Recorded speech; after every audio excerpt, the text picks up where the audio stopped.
esse é o programa Papo Direto e eu te convido para acompanhar a nossa conversa, que hoje acontece com a psicóloga Jadia Ruoff. Nós vamos falar sobre situações variadas, afinal de contas, metade do planeta vive uma situação diferenciada com a pandemia do Covid-19 e o isolamento social foi algo que chegou no Brasil e que os brasileiros tiveram que se adaptar rapidamente. Chegou primeiro a grandes centros como São Paulo e Rio de Janeiro e logo era a população de Paranaguá e do litoral também tendo que viver a necessidade do isolamento social. A quarentena, o distanciamento social provoca situações diferenciadas não só no organismo como também nas emoções das pessoas. Provoca solidão, provoca ansiedade, irritabilidade e até depressão. E estudos mostram que uma pessoa que está bem acostumada, é socialmente ativa, 2 semanas sem contato social podem fazer com que as emoções falem mais do que a razão. E como enfrentar um momento como esse? Como lidar com os filhos? Como lidar com adolescentes, com crianças, como lidar com o marido ou com a esposa. São perguntas como essa que eu pretendo conversar aqui com a Jadia e com certeza eu acredito que essa vai ser uma entrevista que você vai poder tirar lições e dicas preciosas para aproveitar no seu dia a dia nesse momento de pandemia que o mundo vive. Jadia, eu agradeço você ter aceito o nosso convite, agradeço tua presença aqui e como eu começo sempre as entrevistas, eu peço para que o entrevistado possa falar um pouquinho de si, falar da sua carreira profissional, da sua formação profissional, falar de família, se apresentar, para que o pessoal que acompanha o Papo Direto possa conhecer, saber quem é o nosso entrevistado, ter um pouquinho mais de conhecimento da sua formação, de quem é você, como é que você atua aqui em Paranaguá. Muito obrigada por ter aceito o nosso convite, pela tua presença. Eu que agradeço o convite e a oportunidade de estar falando um pouquinho com você, com vocês todos. Eu sou natural de Toledo, no oeste do Paraná, e eu sou formada há 10 anos. Na verdade, eu sou formada há 11 anos. Eu sou formada há 11 anos pelo Centro Universitário Assis Gurgas, em Cascavel. Minha formação a base foi muito forte, social.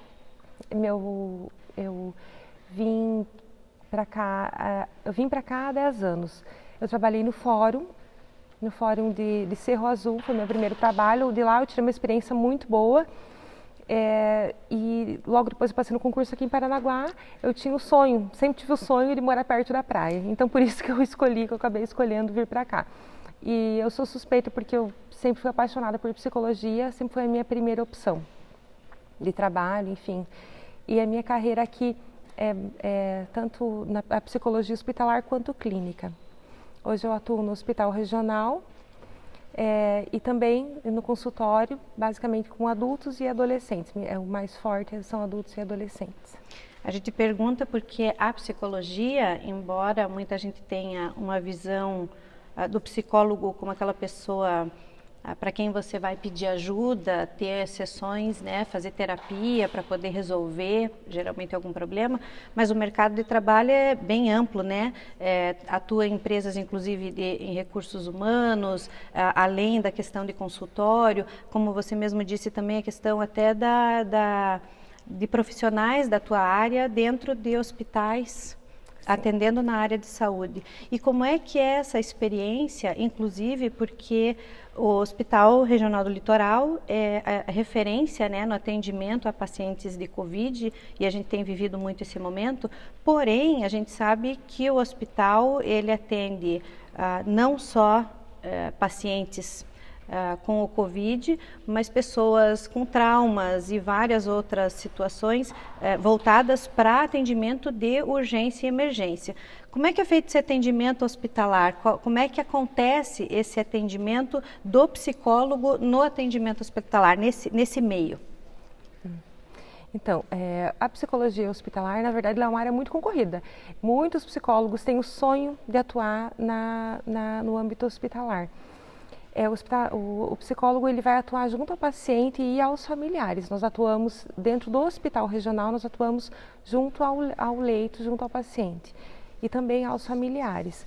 Nós atuamos em todas as unidades dentro do hospital, desde o pronto-socorro, desde que o paciente ele entra no hospital, até acompanhamos as visitas nas UTIs, atuamos na maternidade, no centro obstétrico em algumas situações, né, atuamos na UTI neonatal, enfim, todas as unidades dentro do hospital. É importante destacar que nós realizamos também um trabalho interdisciplinar junto com as outras especialidades ali dentro. E também o psicólogo ele vai sempre procurar diminuir o sofrimento do paciente por estar nesse processo de hospitalização, porque muitas vezes a pessoa ela chega no hospital com a doença física, mas por estar passando por esse processo de hospitalização muitas vezes prolongado, ele acaba desenvolvendo muitos sintomas psicológicos. Muitas vezes é uma depressão situacional. Então ali ele recebe o apoio e a gente acaba às vezes avaliando que ele vai precisar, junto à equipe médica, evidentemente, a gente sugere uma avaliação psiquiátrica, por exemplo. E aí o médico ele vai definir se isso realmente é viável e vai acatar a nossa avaliação. Dentro do hospital hoje nós tínhamos uma equipe de 4 profissionais, atualmente nós estamos só em 2, 2 outras profissionais elas estão em licença, mas mesmo assim todas as unidades elas são atendidas.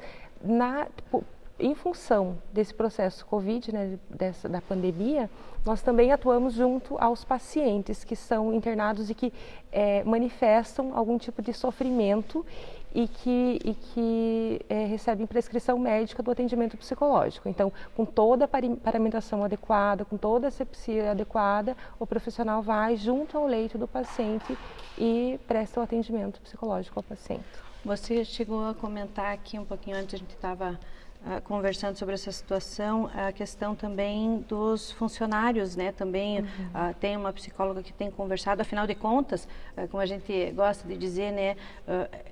O pessoal que está na linha de frente, inclusive, ele está enfrentando um momento até mais, não digo delicado, porque cada um reage de uma maneira, mas também é feito um acompanhamento, uma conversa também com os funcionários, com esse pessoal que também está trabalhando direto ali, né?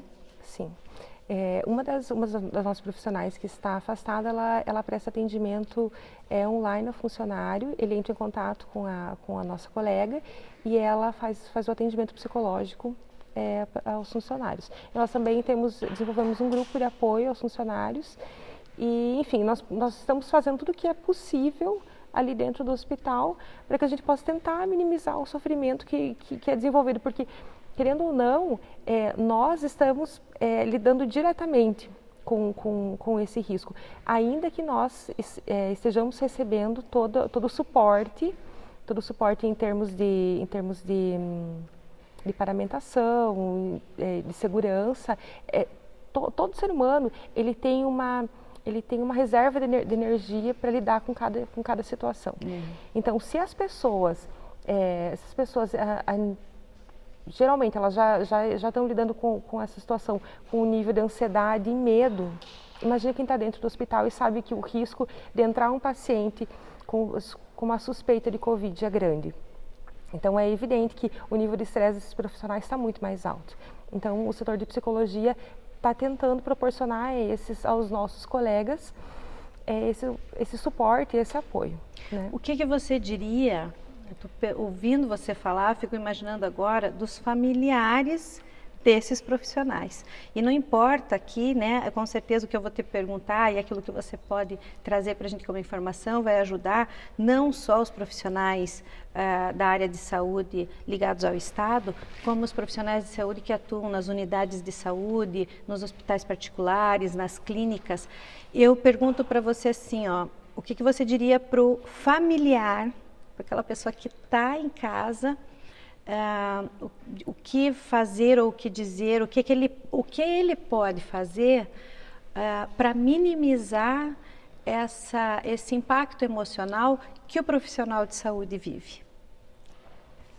Às vezes é a mãe, né, que está, uma enfermeira, chega em casa, a filha, o que pode dizer, o que pode fazer, porque às vezes, de repente, é uma manifestação de carinho, uma atitude diferenciada pode ajudar muito, né? Para poder até na questão emocional, de pensamento, de ideia, para continuar enfrentando esse momento. Olha, eu acho que eu sou um pouco suspeita para falar a respeito disso, porque eu me orgulho do meu trabalho. Eu me orgulho de trabalhar na saúde, eu me orgulho de trabalhar no hospital regional. Eu diria que toda vez que o teu familiar chegar em casa, você... Já que não pode abraçar, então pelo menos diga isso, diga: eu me orgulho de você. Eu me orgulho porque todos os dias você sai de casa e você vai cuidar, você vai esperar essas pessoas que estão saindo na rua e às vezes lutando pelo seu trabalho, e você está ali para cuidar de cada um de nós. E é isso, porque toda vez que nós saímos de casa e nós que vamos para o hospital, nós que vamos para a unidade de saúde, nós que vamos para as clínicas, a gente está ali para cuidar de vocês. Então, o que eu digo para os meus colegas, e para os meus colegas enfermeiros, médicos, técnicos de enfermagem, fonoaudiólogos, fisioterapeutas, e me desculpe se eu esqueci de alguém, porque eu me orgulho de cada um dos meus colegas. Eu não tenho nenhum profissional de saúde na minha família, mas eu diria isso, porque eu sinto que todos nós lá no Hospital Regional nós somos uma família. Estou dizendo isso sem hipocrisia nenhuma. Eu tenho orgulho de trabalhar lá e eu acredito que cada familiar tem mais que ter orgulho mesmo de ter uma pessoa assim na família. Quem escolheu trabalhar na saúde tem que fazer isso com orgulho, tem que ser muito valorizado por seus superiores, por seus empregadores e por seus familiares, porque a gente está ali para trabalhar pela comunidade, com solidariedade. Bacana, muito bom, ajuda muito, realmente, porque às vezes é bem isso, né? Não pode ter todo um cuidado, não pode dar um abraço, às vezes receber, né, de uma forma diferenciada, que inclusive hoje em dia parece que dá mais vontade ainda de fazer, porque não pode. Porque não pode. Mas é bem isso, dizer que tem orgulho, olhar no olho e de repente falar isso, com certeza já pode fazer uma grande diferença. Nessa questão, como um todo, não só desses profissionais, mas todas as pessoas hoje, tem muita gente de repente um pouco perdida, assim, como se organizar nesse momento de isolamento social. Tem gente que tem condições de trabalhar, ou que precisa, tem gente que não, tem condições de trabalhar ou em casa, ou mesmo praticar o isolamento social, inclusive com toda a família. Mas como organizar esse dia a dia, já que é uma questão, parece que você sente o peso da restrição em cima de você. Quais as dicas que você poderia passar aqui nesse fechamento de bloco, inclusive? Eu acredito que é uma questão de prioridades. A primeira coisa que você vai ter que analisar é o que nesse momento é mais importante para você. Você precisa trabalhar? Então, você vai trabalhar. Com toda a questão de segurança que você puder utilizar, que você tem que utilizar. Então você vai pegar máscara, você vai pegar luva, você vai procurar lavar suas mãos, você vai usar álcool gel, igual no hospital nós fazemos. Nós usamos toda a questão de segurança, tudo que existe de possível, você vai usar o possível. Essa é uma questão que você vai utilizar a racionalidade versus a emoção. Então, todos nós temos que usar isso. Nós, trabalhadores da saúde, vocês que estão em casa. Então, sempre vai ser assim, você vai utilizar na tua rotina as prioridades básicas de vida. São as pirâmides das necessidades, né? Se você vai precisar ficar em casa, se a tua questão é ficar em casa, se você é obrigado a ficar em casa, eu acredito que não, é aquela questão, não estamos todos no mesmo barco, cada um tem a sua realidade para levar em consideração. Pois é. Então, todos temos que ser solidários com o próximo. Se eu precisar ficar em casa, então, a minha questão de solidariedade é cuidar da vida dos demais. Então, todos estamos sendo solidários de alguma maneira. Como é que eu vou organizar minha rotina se eu for ficar em casa? Eu vou ter que trabalhar em casa, então eu vou tentar organizar da melhor maneira possível o meu trabalho. Os meus filhos vão ficar em casa comigo? Então, tá bom. Como é que as crianças vão ficar? Vai ter alguém para me ajudar a cuidar dos meus filhos? Se tiver, como é que eu vou lidar com essa pessoa? Tem idosos em casa? São várias questões que você vai ter que levar em consideração. Se é o básico, se sou eu, sei lá, uma família nuclear, eu, meu marido e os meus filhos, agora é uma questão de reorganização mesmo. Quem é que vai ajudar nas tarefas domésticas? Todo mundo vai ajudar nas tarefas domésticas. Então, acabaram os privilégios, de certa maneira. E também é um momento em que você vai ter que olhar para a tua família e reorganizar também as estruturas e os fazeres dentro da tua casa. Porque assim é um momento de oportunidade também, sabe? Porque ao invés de você olhar para o lado negativo, para o lado do desespero, coloque teus 2 pés no chão e vê o que todos vão poder aprender nesse momento, sabe? Então, o trabalho, o lazer, o ócio, ele faz com que a criatividade aflore. O que as crianças podem aprender nesse momento? Muitas pessoas nunca almoçam em família. Nunca tem nenhuma refeição em família. Esse é o momento que as pessoas vão poder ter refeição em família. Eu sei que é difícil, porque a gente tem várias camadas sociais. É uma discussão muito mais ampla, porque existem muitas camadas sociais. Tem gente que está muito preocupado em ter a comida na mesa. Como é que vai fazer para ter a comida na mesa? Então, é muito fácil você falar em...